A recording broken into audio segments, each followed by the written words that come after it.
Now that Ron DeSantis is officially running for president, he is starting to talk like a presidential candidate.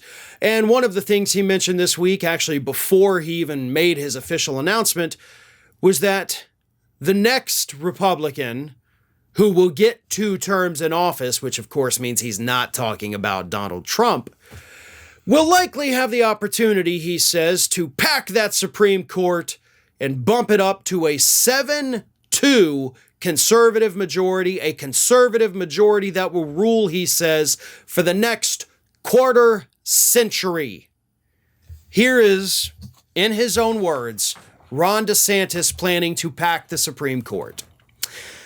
I think if you look over the next 2 presidential terms, which of course is what he's meaning, like I will get 2 terms, there is a good chance that you could be called upon to seek replacements for Justices Clarence Thomas and Justice Samuel Alito.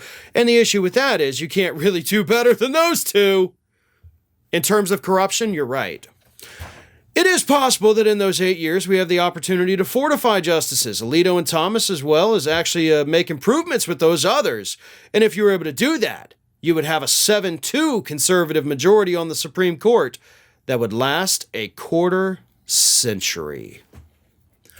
A quarter century of solid Republican rule at the United States Supreme Court, undoing every social advancement, every worker protection that we have in this country.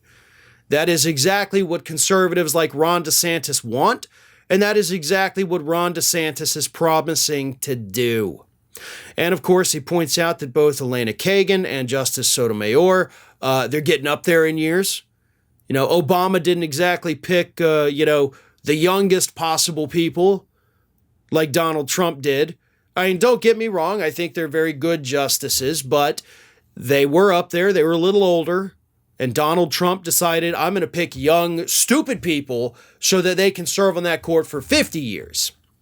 So that's where we're at with that. But folks, make no mistake, this is Ron DeSantis signaling to that Republican base that I have a plan to pack the Supreme Court. That plays well with the Republican base. I mean, the 2016 election was mostly about that United States Supreme Court.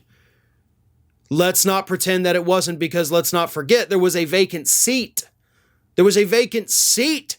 Scalia had died earlier that year, and we all remember Mitch McConnell, no, you can't do it in an election year.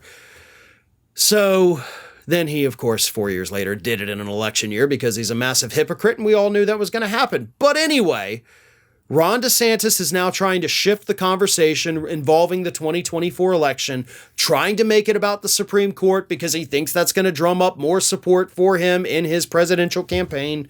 We'll see what happens. Talking about the Supreme Court does in fact ignite conservatives. However, that usefulness may have run its course. Because last year, the whole reason Republicans talk about the Supreme Court was because they wanted to overturn Roe versus Wade. Well, now they've done it. And now even conservative women are pissed off about it. So Ron DeSantis is going down this path talking about the Supreme Court, not realizing that at this point, it's actually kind of a toxic issue for the Republican Party. So he thinks he may have the best talking point ever, but in reality, he's just reminding people of how horrible those conservative justices have been, taking away our rights.